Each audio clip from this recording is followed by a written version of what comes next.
Pemirsa, terima kasih Anda masih bersama kami di iNews Pagi. Pemirsa, mantan Menteri Pertanian Syahrul Yassin Limpo menjalani pemeriksaan konfrontasi selama 12 jam terkait kasus dugaan pemerasan dengan tersangka Firly Bahuri di Bareskrim Polri, Jakarta. Syahrul Yassin Limpo selesai diperiksa di lantai 6 di Tipikor Bareskrim Polri pada pukul 11 Kamis malam. Kepada awak media, Syahrul menyampaikan keterangan yang diberikannya sama seperti dengan keterangan yang sudah pernah disampaikan dalam pemeriksaan sebelumnya. Syahrul Yassin Limpo diperiksa bersama dengan 7 saksi lainnya, yakni Direktur Alat dan Mesin Pertanian Kementan, Muhammad Hatta, dan Sekjen Kementan, Kasdi Subagiono di Bareskrim Polri. Terima kasih kalian nunggu sampai malam-malam, terima kasih banyak. Saya kira apa yang diminta oleh penyidik dan lain-lain saya sudah sampaikan dan sampai tengah malam ini. Saya kira ini bukan pemeriksaan yang pertama, ini untuk kesekian kalinya. Saya kira itu yang dapat saya sampaikan. Pemirsa, gara-gara pintu masuk pasar di program parkir elektronik berbayar, ratusan emak-emak pedagang pasar tradisional berunjuk rasa di kantor Wali Kota Pasuruan. Mereka menolak parkir elektronik karena penghasilan menurun drastis usai sepi pembeli.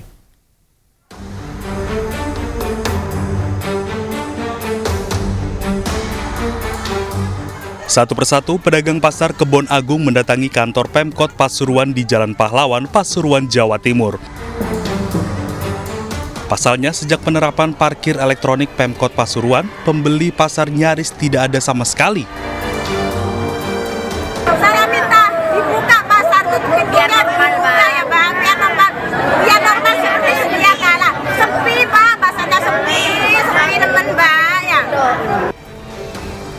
Atas desakan emak-emak, pemerintah Kota Pasuruan akhirnya menunda penerapan parkir dan akan mengkaji ulang penerapan parkir. Kita sebagai pemerintah tentu harus juga mendengarkan, kita sebagai orang tua harus juga mendengarkan, mengolah data yang ada. Maka berkaitan dengan portal, hari ini hasil sharing dengan para pedagang pasar di pemerintah Kota Pasuruan, kita pending dulu untuk penerapan portal yang ada di Pasar Benang. Ratusan pedagang emak-emak kemudian membubarkan diri dengan tertib. Dari Pasuruan, Jawa Timur, Jaka Samudra, iNews melaporkan.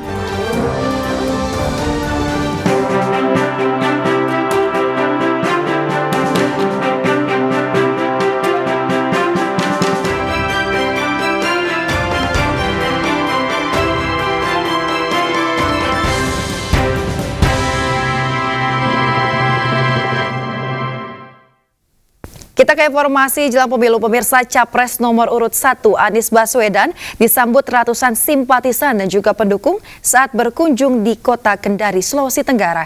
Dalam kampanyenya, Anies Baswedan berjanji akan membangun iklim investasi yang berpihak kepada rakyat.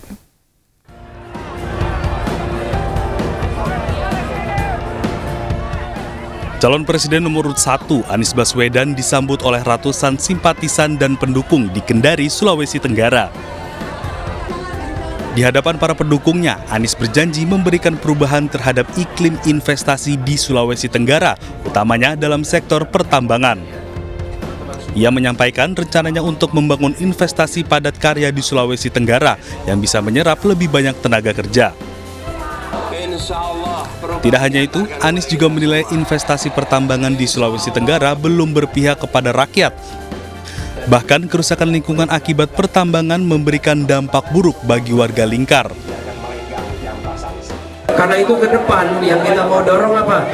Investasi yang menyerap tenaga kerja supaya mereka yang sudah selesai sekolah, kuliah, ada lapangan kerja. Itu Anies berjanji jika terpilih akan menciptakan investasi di berbagai sektor agar menyerap sebanyak mungkin tenaga kerja.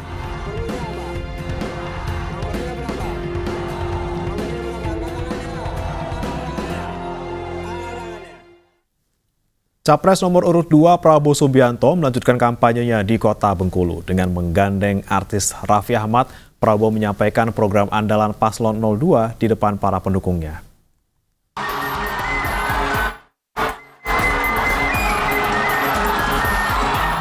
Dengan ditemani artis Raffi Ahmad dan Menteri Perdagangan Zulkifli Hasan, calon Presiden nomor urut 2 Prabowo Subianto menyapa ribuan simpatisan dan pendukungnya di Gedung Balai Buntar, Kota Bengkulu. Di depan para pendukungnya, Prabowo menyampaikan salah satu program unggulan pasangan Prabowo Gibran, yaitu strategi transformasi bangsa. Prabowo berjanji akan mengajak pemuda-pemudi terbaik bangsa untuk mengelola sumber alam serta memakmurkan rakyat Indonesia. Prabowo juga memastikan untuk meneruskan program hilirisasi milik Presiden Joko Widodo. Kita akan mengelola kekayaan itu supaya ada nilai tambah yang sangat besar. Nilai tambahnya, saya bersumpah kepada rakyat Indonesia, nilai tambahnya akan kita pergunakan sebesar-besarnya untuk rakyat Indonesia.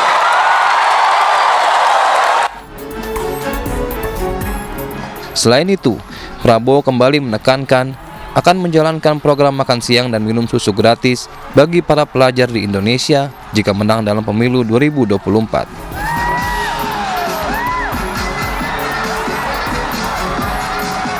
Dari Kota Bengkulu, Endro Dwirawan, iNews melaporkan. Pemirsa, heboh di Kabupaten Sukoharjo, Jawa Tengah ditemukan baliho Dandim Sukoharjo bersama Capres-Cawapres Prabowo Gibran. Temuan ini tengah ditindaklanjuti oleh Bawaslu setempat.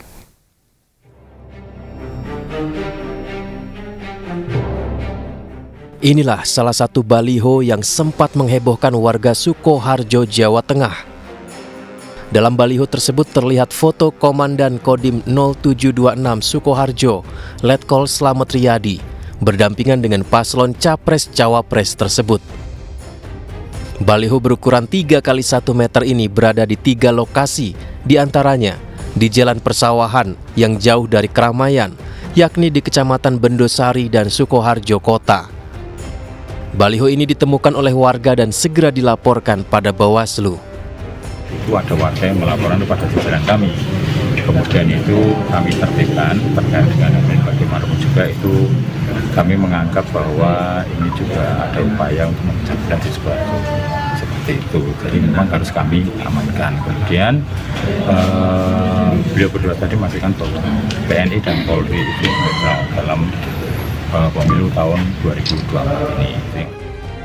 Petugas Bawaslu Sukoharjo hingga kini masih menyisir seluruh wilayah untuk mencegah baliho sejenis terpasang kembali. Dari Solo, Jawa Tengah, Septiantoro, iNews melaporkan. Sementara itu, Komandan Kodim 0726 Sukoharjo, Letkol Zeni Slamet Riyadi menegaskan bahwa baliho foto dirinya bersama pasangan Prabowo Gibran adalah fitnah. Yang menilai pemasangan baliho dilakukan oleh oknum tidak bertanggung jawab dengan tujuan penggiringan opini soal netralitas TNI di pemilu 2024. Saya menyampaikan klarifikasi yang intinya bahwa yang pertama, saya tidak pernah memerintahkan siapapun untuk membuat atau memasang baliho yang dimaksud. Yang kedua, saya tegaskan bahwa saya beserta anggota jajaran TNI masih tetap memegang teguh netralitas TNI. Dengan adanya temuan tersebut, sepenuhnya saya serahkan kepada Sentra Gakumdu untuk diproses sebagaimana mestinya. Pencatutan foto saya yang disandingkan dengan salah satu paslon Capres dan Cawapres yang terpampang pada APK spanduk tersebut dilakukan oleh oknum yang tidak bertanggung jawab, dan hal itu jelas merugikan saya pribadi dan institusi TNI maupun TNI Angkatan Darat yang selama ini telah memberikan atensi khusus tentang netralitas TNI dalam pemilu yang merupakan harga mati dan mutlak harus dilakukan. Spanduk atau APK yang ditemukan tersebut adalah fitnah yang ditujukan pada saya dan merupakan hoax dan propaganda negatif yang sengaja diciptakan oleh oknum yang tidak bertanggung jawab untuk mendiskreditkan atau memojokkan institusi TNI dengan tujuan penggiringan opini agar masyarakat. Pemirsa, tim hukum TPN Ganjar Pranowo Mahfud MD mendatangi Bawaslu RI. TPN meminta Bawaslu agar lebih proaktif dalam menangani laporan terkait pemilu 2024. Tim hukum TPN Ganjar Mahfud mendatangi kantor Bawaslu terkait lembaga pengawas pemilu yang dinilai lamban dalam merespon laporan pelanggaran. Namun dalam pertemuan, respon dari Bawaslu positif atas laporan yang disampaikan oleh tim TPN bidang hukum. Pelaporan yang masuk tidak semua dapat dikategorikan sebagai pelanggaran, namun Deputi Bidang Hukum TPN juga melaporkan praktik politik uang dan transaksi mencurigakan yang dikeluarkan PPATK. Bawaslu sedikit agak lambat ya dalam melakukan reaksi. Tapi kami tidak menyaksikan ya niat mereka untuk melakukan sesuatu ya untuk menanggapi laporan-laporan yang ada. Dan kami ingin ya ke depannya ini karena pelanggaran itu akan makin banyak. Pelanggaran itu akan makin banyak ya dan kampanye itu kan akan mulai terbuka setelah tanggal 21 Januari. Nah, ini akan lebih banyak lagi. Sebelumnya, tim hukum TPN juga mendatangi kantor KPU Pusat Selasa siang. Dalam pertemuan secara tertutup, TPN membahas sejumlah hal terkait dengan penyelenggaraan dan partisipasi masyarakat dalam pemilu 2024. Dalam waktu dekat ini nanti KPU akan mengundang tim pasangan calon seperti yang sudah ya, rapat pertama kan dengan tim pasangan calon tentang apa saja yang kemarin terjadi, peristiwa apa dari aspek teknis penyiaran, aspek debatnya maupun suasana yang ada di situ, nanti kita evaluasi bersama-sama. Kedatangan TPN ke Bawaslu dan KPU dilakukan demi integritas pemilu 2024. Dari Jakarta, Anissa Septiarani, Sutrisno Rizky Solehudin, iNews melaporkan. Capres nomor urut 3 Ganjar Pranowo menginap di rumah salah satu warga di Tegal usai berkampanye di Brebes, Jawa Tengah. Dalam kesempatan ini, Ganjar bercerita bagaimana program pendidikannya selama menjabat sebagai Gubernur Jawa Tengah.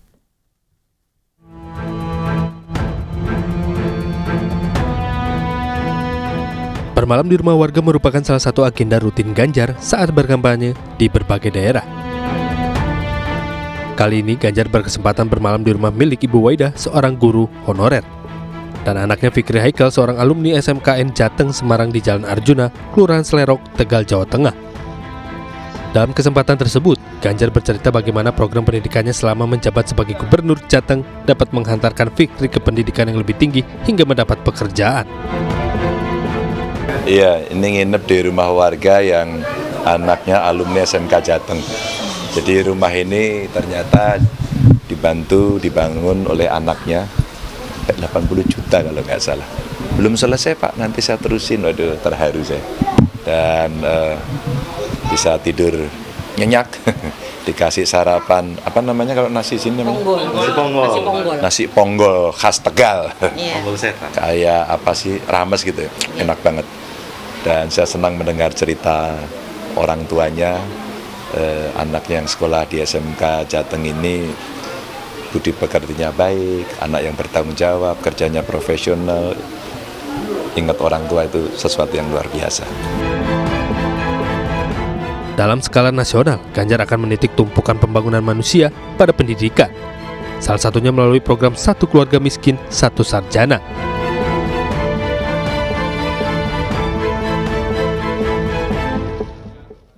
Pemirsa, Cawapres nomor urut 3 Mahfud MD menghadiri akad nikah putra bungsu Adipati Paku Alaman. Mahfud terkesan prosesi ijab menggunakan tradisi Jawa, hukum Islam, serta hukum negara yang dibalut secara harmonis.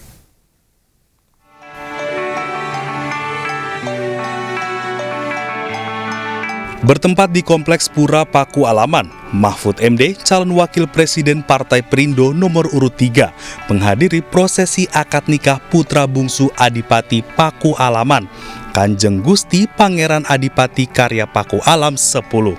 Bendara Pangeran Karya Kusumo Kunto Nugroho dengan Dr. Laili Annisa Kusumastuti Rabu siang.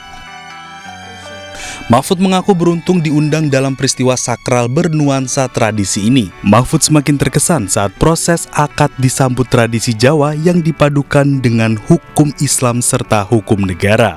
Tradisi seperti ini memang menjadikan pernikahan lebih mengesankan. Saya beruntung bisa hadir di acara yang lebih bernuansa tradisi adiluhung kita. Ini tadi satu pernikahan yang mencampurkan antara tradisi yang sangat indah dicampurkan dengan hukum Islam, dicampur juga dengan hukum negara yang sangat harmonis, sehingga pernikahan berlangsung dengan sangat mengesankan. Mahfud pun mendoakan yang terbaik bagi kedua mempelai agar bisa hidup rukun dan tentram serta penuh kasih sayang. Dari kota Yogyakarta, daerah istimewa Yogyakarta, Galuh Wisma, iNews melapor. Calon presiden juga wakil presiden nomor urut 3 Ganjar Mahfud unggul di Jawa Timur dan Jawa Tengah berdasarkan hasil survei Gagas Lintas Data atau galidata.id. Selain itu, program kerja paslon nomor urut 3 paling disukai masyarakat dibandingkan dengan paslon nomor urut 1 dan 2.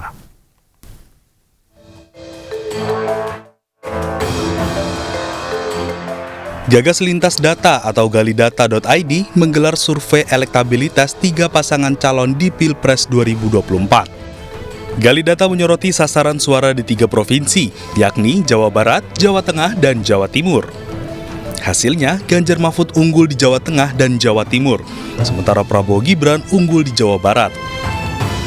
Di Jawa Timur, Ganjar Mahfud unggul dengan elektabilitas 37,1%, disusun Anies Muhaimin, dan di posisi terakhir Prabowo Gibran dengan 27,6%.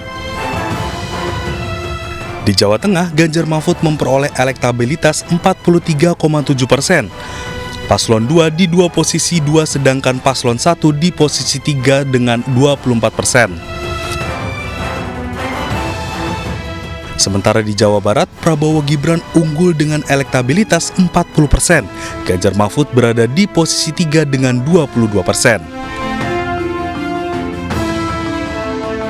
Untuk samping errornya 2,83% dengan tingkat kepuasan 95%. Dan kita pengen tahu juga, terutama di provinsi Timur, Jawa Tengah, dan Jawa Barat. Jadi kita pengen tahu ketika kita tambahkan ya sampel masing-masing provinsi itu 800, seperti apa hasilnya.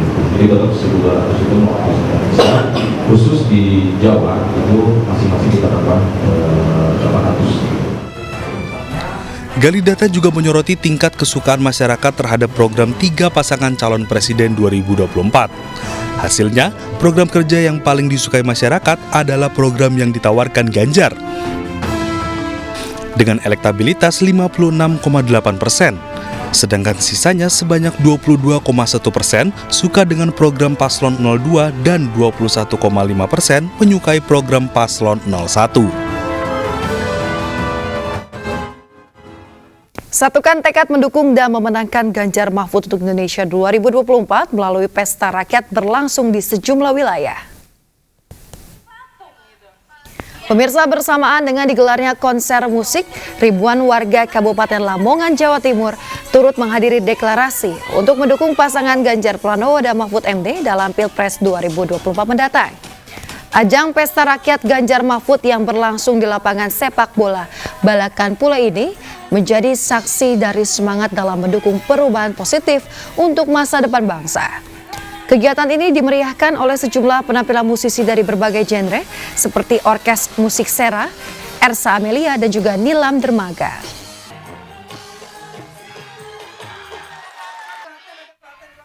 Sebelumnya, pemirsa, ribuan warga juga berkumpul di alun-alun Karanganyar, Jawa Tengah untuk mendeklarasikan dukungan mereka kepada Capres-Cawapres Ganjar Pranowo Mahfud MD. Konser musik bertajuk Pesta Rakyat Ganjar Mahfud yang digelar oleh sahabat Ganjar ini dimeriahkan oleh sejumlah musisi ternama seperti Iwake hingga Aksa. Dukungan massal ini menjadi dorongan kuat bagi paslon nomor urut 3 Ganjar Pranowo Mahfud MD untuk melangkah maju dan mewujudkan perubahan positif bagi Indonesia.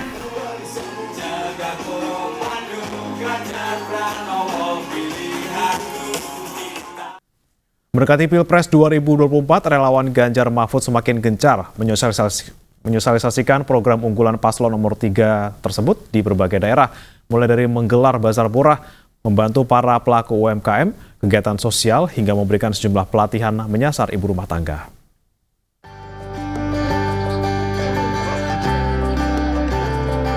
Wujudkan kemudahan berusaha bagi UMKM, relawan Krivisaya Ganjar menggelar bazar pakaian murah di Desa Tambangan Kelekar Gelumbang, Kabupaten Muara Enim, Sumatera Selatan. Sumber pakaian bekas layak pakai yang dijual murah kepada warga berasal dari borongan dagangan pelaku UMKM. Warga pun bisa menembus pakaian murah yang masih bagus itu hanya dengan harga Rp10.000 saja.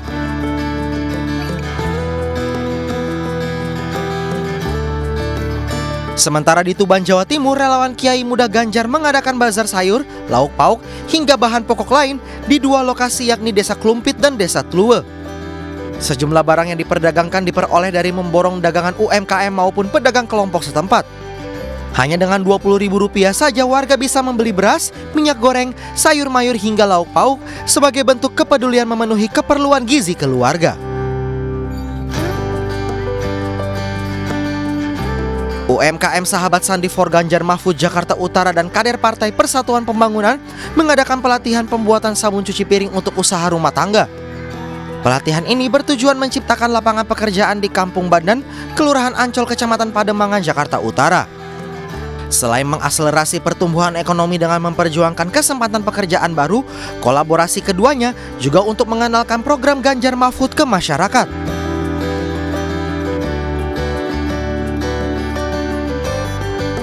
Membimbing masyarakat lebih terampil juga dilakukan gerbong pecinta Sandi Uno for Ganjar lewat pelatihan pembuatan sabun cuci piring di Pesawaran, Lampung. Pelatihan pembuatan sabun cuci piring ini diadakan untuk mengembangkan keahlian khususnya ibu rumah tangga agar bisa mendapatkan penghasilan tambahan. Melalui workshop kewirausahaan diharapkan bisa menjadi salah satu sumber penyerapan tenaga kerja sehingga meningkatkan kesejahteraan masyarakat serta perekonomian nasional.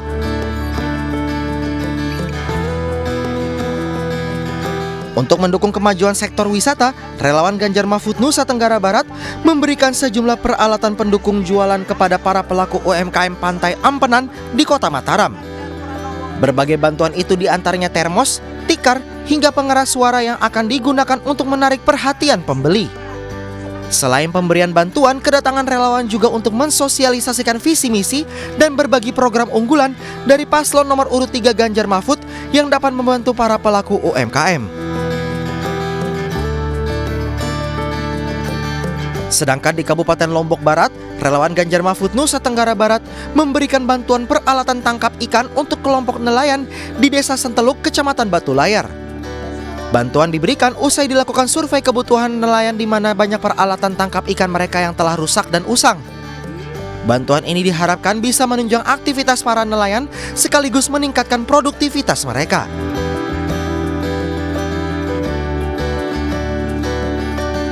Relawan Orang Muda Ganjar bersama masyarakat bergotong royong memperbaiki akses jalan di Desa Tonasa, Kecamatan Tombolopau, Kabupaten Goa, Sulawesi Selatan.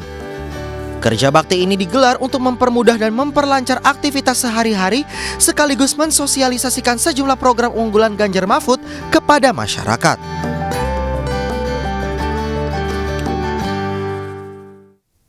Pemirsa, penampilan Capres Partai Perindo Ganjar Pranowo pada debat Capres 2024 dinilai lugas dan tajam, didukung data yang akurat.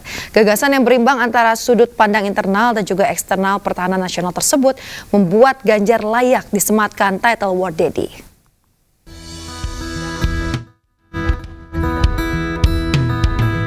War Daddy disematkan Wakil Ketua Umum Perindo Ferry Kurnia Rizkiansyah kepada calon Presiden Ganjar Pranowo setelah penampilannya pada debat Capres 2024. Menggunakan jaket bomber yang dipadukan dengan celana chinos membuat Ganjar mirip dengan karakter sang komandan tank legendaris War Daddy dalam film perang Fury.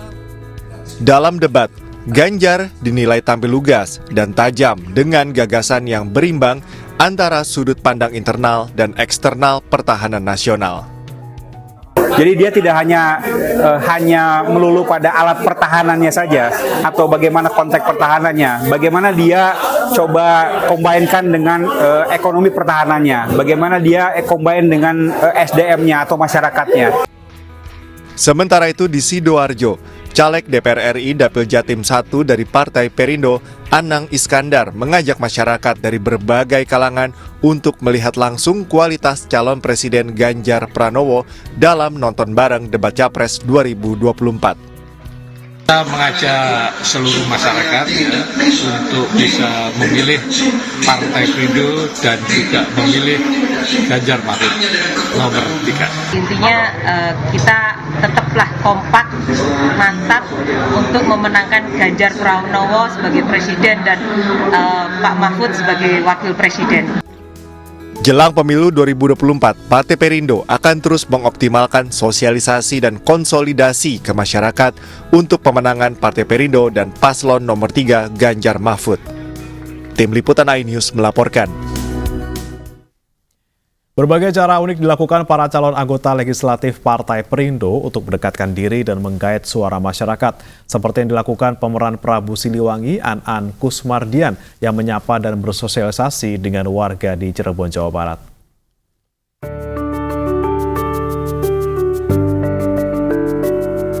Menaiki Singa Depok dan diiringi tarian Cucuk Lampa, Caleg DPR RI Dapil Jawa Barat 8 dari Partai Perindo, An Kusmardian, disambut ratusan warga dan seniman budaya menuju Sanggar Rararantang di Desa Sigong, Kecamatan Lemah Abang, Cirebon. Memakai kostum Prabu Siliwangi, An Kusmardian tampil unik dan memikat warga sekitar. Penampilannya ini sesuai dengan visi misinya yang ingin menjaga dan melestarikan budaya nasional, salah satunya dengan mendirikan kampung budaya. Kampung budaya yang ingin saya dirikan itu untuk memfasilitasi semua sebetulnya, dari mulai nanti pelaku seni tari ataupun pencaksilat, pokoknya yang berbau seni dan budaya itu akan dipadukan di kampung budaya itu. Sementara di Kelurahan Kaluaga, Kecamatan Harjamukti, dan Kelurahan Kejaksan, Kecamatan Kejaksan, An juga berkeliling kampung menyapa warga. Dukungan kepada pemeran Prabu Siliwangi ini diberikan masyarakat setempat yang ditandai dengan ditempelkannya stiker di rumah-rumah warga. Dari Cirebon, Jawa Barat, Miftahudin Toy Iskandar, iNews melaporkan.